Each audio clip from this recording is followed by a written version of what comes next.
Alright, so I think I'm going to start a new series called Complainathon. This is this iPhone guy here with you today, and I have a bit of a complaint video. Now, I kind of feel like Carlos Aquino in this situation. I mean, Carlos was the original YouTube reviewer. He was the only one. Then one popped up, another one popped up, and then soon enough, everyone was doing it. iPhone blogging. Well, one person was doing it, and then another person started doing it, and then everyone was doing it. And now, it's now into my boundaries, unlimited case. One person started doing it, another person started doing it, and soon enough, everyone's going to be doing it. Now, right now, it's not that big of a deal, although it does kind of bother me, because, well, there's a few reasons, and I'll go through them. First of all, you all know that I own UnlimitedCase.com. We're a registered company of Utah. We're a single proprietor limited liability corporation, which means, when I say we're, I mean myself. There's no one involved in it but me. It's my baby, and I manage everything. I do customer support, I take orders, I track inventory, I do everything. Everything you can name of, I do. And so, there you go. Now, there's a few stores that are coming along that are from other YouTube reviewers that thought, hey, let's make a store. That could be cool. I think Rabo7, or I don't know, it's called IFUZION or IFUSIONZ Designs, iFusions Design, or iFusionDesigns.tk. And that one really scares me, I'll tell you in a minute. And there's another one called Case Fanatics. It's iTouch iPhone Reviewer. So it was store.itouchiphonereviewer.com, and now it's casefanatics.com. And his site's currently down right now. But it's a problem for me because I'm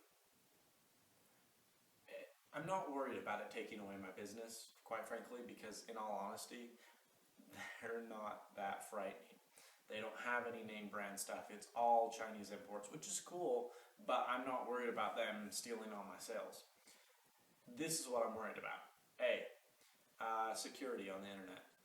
The other one, iFusions Designs, whatever, is going through .tk, and I haven't gone through the full checkout process, so I don't know. But I'd ordered a few things. The cart's done online. It looks like a WordPress site. I mean, it's nothing that good looking. And then you check out, and it might go through PayPal, but it might go through .tk's server. And I don't know if he's just using a redirect. He probably is, but whatever site he's hosting it on kind of scares me, because I want to know that I'm either on a secure protocol or on PayPal.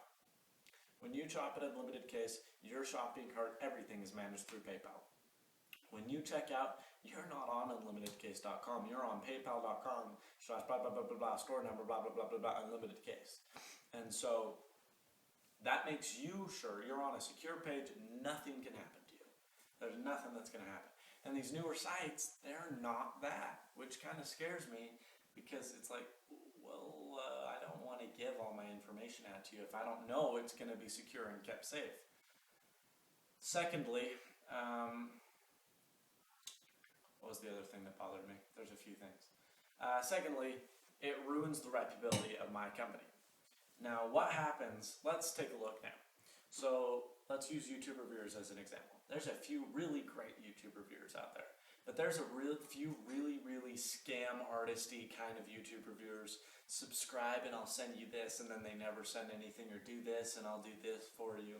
Oh, and then they contact companies. I have 90,000 subscribers. Or my name is It's Me Morpheus, when they really have 12 subscribers on iTouch iPhone Reviewer Case Style Motion Touch Company Good Looking channel. And there's a lot of fraud going on in the YouTube market. And what happens if everyone has a case site all of a sudden, and oh freaking crap, there's a few fraudulent sites out there? What happens if I go to for example, to store.thisiPhoneGuy.com, and oh crap, store.thisiPhoneGuy.com just asked for all my information. I gave it all my information, and it's been 4 weeks and I don't have my case. They don't have a tracking number for me. They won't even contact me back. Is my information secure? I'm never shopping from an online store again. And therein lies the problem, is security. And let's say one bad experience, that person's going to never shop unless it's at, example, for Wireless Rage, The Great Guys, or MyGearStore.com. Because they're huge. Everyone knows who they are. And they're proven to be secure. What about Unlimited Case? It's just another little company. Some 16-year-old kid runs out of it, out of his house. Now, granted, no, I'll ask that last. But, I mean, that's the problem with me, is I'm an honest guy. I'm doing it right. I'm not making a whole lot of money. I'm doing what I can. It's a business, so I am making money. I'm not going to say I'm not. I'm not making fortunes off of it.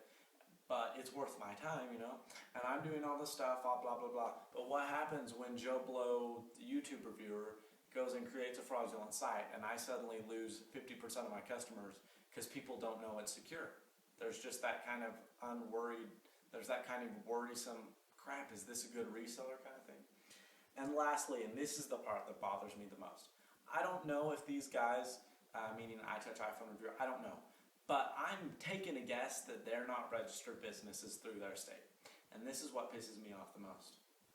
Is I own a limited liability corporation. I'm a registered company in the state of Utah. I'm in their file books, and every quarter I pay taxes to them. Every quarter I have to know exactly where I'm at so I can figure out what kind of taxes I owe the state of Utah. Now, Joe Blow YouTube Reviewer, he's not registered. He's not even a single proprietor. He's not even the company's not even registered under Social Security. As far as the government knows, there's no such thing as a Mr. iPhone person on YouTube guy.com, I sell cases. They have no idea. And here's the second problem, is they could probably get away with it. iTouch iPhone Reviewer, if he's not registered, he probably can get away with it. Because I'm going to go radical and say that he's not making $10,000 a month off of the 2 Chinese cases he sells. And he will be able to get away with thousands of dollars worth of income without having to report it. Because the government, crap, they don't care. They have lots of other problems to take care of. Now me, I want to be honest. But at the same time, holy shnikes, I'm not charging you tax, so I eat that. I'm paying 17% of my profit to the government. And Joe Blow YouTube Reviewer gets every single penny of his. That's freaking messed up. But here's the thing, is I'm established enough that all of a sudden I don't have it. Utah can come after me and hunt me down, and then I'm in a crap load of trouble. So what happens with all these non-registered sites? They get away with it, and I don't. And that's my biggest problem. And that's why it's not a good idea. If you're a YouTube reviewer, don't start one. Sure, you can go and pick up 2 Chinese cases. And this is the main reason I'm not worried though. Because they're not registered, because they don't have federal employee numbers, they can't get real cases. Every time I go to a manufacturer, every time I go to my distributor or sign up to be with them, they say, okay, what's your reseller permit number? What's your federal employee number? What's your federal tax ID? And I can't do a single thing until I provide all that information. So Switch Easy, screw you. Until you prove that you're a real company, we're not giving you squat. So that's why I have a bunch of cases that some of these Joe Blow YouTube reviewers don't, is because I'm a registered company. And, they're not going to be able to get it until they do that. So, it's really just shady. Because they can even file as a real company so they can get all this stuff, and then at the end of the quarter go, oh, we only made this much, or oh, we had to shut our company down and start it up under a new name, So it's just shady business. I'm not going to buy from them. I'm not going to try. Heck, they may be good kids, just like me, trying to make a dime. But in all honesty, I don't think that it's a good idea. So here's my 2 questions. Please answer them. Number 1, if you didn't know I owned it, would you think UnlimitedCase.com was a professional site with a full employee staff, or would you think it was run by one kid? And 2, what do you think about these new sites? Is it a good idea? Are you glad to see competition, or are you worried about it like me? Please let me know. Thanks for watching. Thanks for doing all that you do, and as always, stay snazzy. I'll have a real video coming tomorrow. Thanks. Bye-bye.